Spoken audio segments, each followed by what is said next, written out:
Senator, I'm to your right. That's your left. I'm over here. I've always seen you to my left, Scott, so I was surprised to see you to my right. Thank you, Senator. Hey, you told me to punch back, so I'm punching you back first, though. Bing.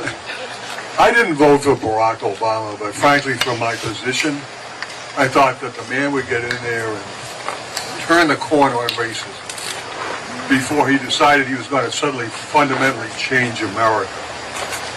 I view you as the person to reverse that. We should give him an applause. I agree with him so far.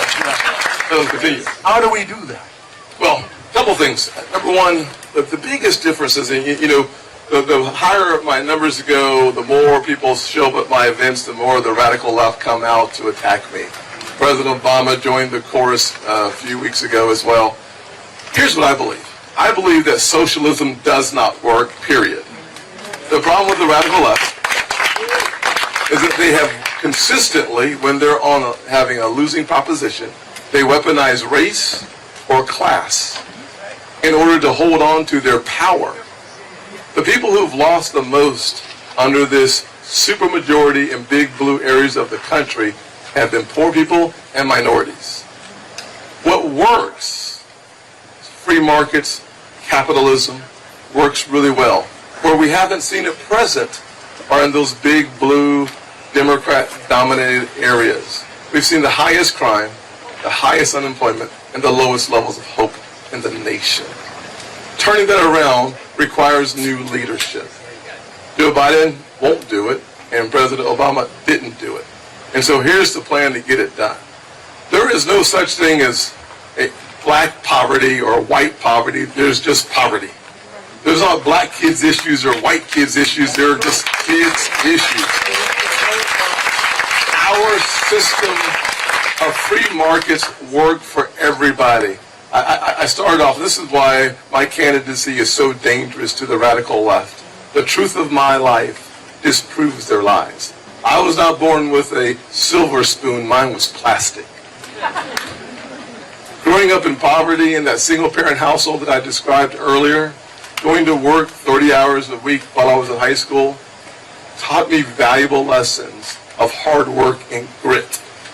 It taught me that even though some of my friends that I grew up with were shot, buried, or locked up, that the harder I worked, the luckier I got. I am so thankful that we live in a nation where the color of your skin does not determine the outcome of your life.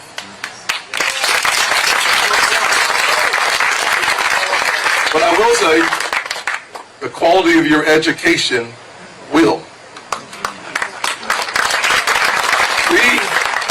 In order to right the ship, we have to stop telling kids that the only way to succeed in life is to get a college degree. You can have,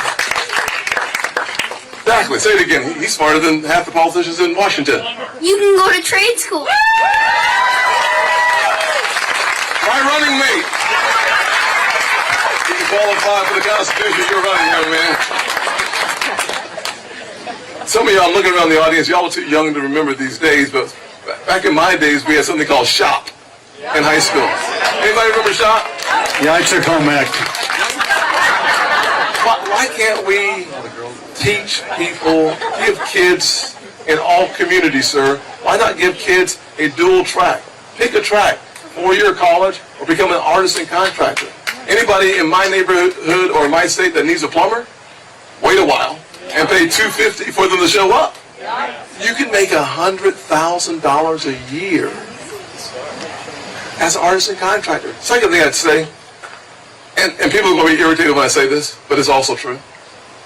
The more you focus on the problem, the more of the problem you get. That's been my experience in life. I have been the victim of discrimination and racism. I have been the beneficiary of good people from every community coming to my rescue. My mentor that I oftentimes talk about is a guy named John Moniz, a Chick-fil-A operator.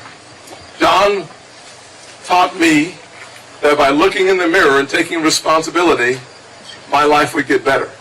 He said, if you see the problems in the mirror, you've just uncovered the promise of your future. He said, if you see the obstacles in your own mirror, right behind the obstacles are opportunities.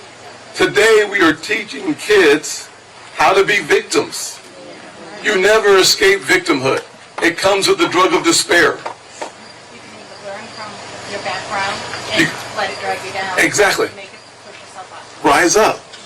And so all across this nation, if we were equipping kids with a good education, which is a good foundation, our free market system works, which means we're creating millions of jobs in America, high-paying manufacturing jobs, high-paying jobs in innovation, and we should set our energy economy completely free. We should be energy independent as a nation, creating millions and millions of high-paying jobs. So, with that recipe, any kid from any zip code, no matter the color of your skin, can rise beyond their circumstances and achieve their version of the American dream.